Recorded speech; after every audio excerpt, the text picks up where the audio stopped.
அனைவருக்கும் வணக்கம். வாழ்க வளமுடன். நான் உங்கள் பாலசுப்ரமணி. நம்ம இன்னைக்கு பார்க்குற தலைப்பு என்ன அப்படின்னு பார்த்தோம்னா, மீனராசியில் பிறந்தவை வஸ்திர தானம் செய்வது சிறப்பு. அதாவது ஒவ்வொருத்தருக்கும் ஒவ்வொரு தானம் செய்வாங்க. ஆனால் மீனராசியில் பிறந்தவர்களுக்கு துணிமணி வஸ்திர தானம் செய்தால்தான் அதிர்ஷ்டம் பெருகும். அதனால மற்ற தான தர்மங்கள் நான் செய்யாதீங்க அப்படின்னு சொல்லல.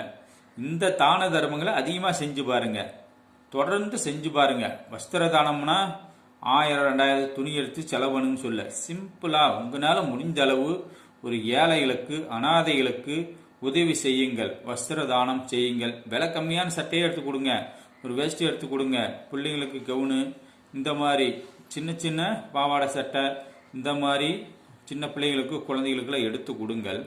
நீங்கள்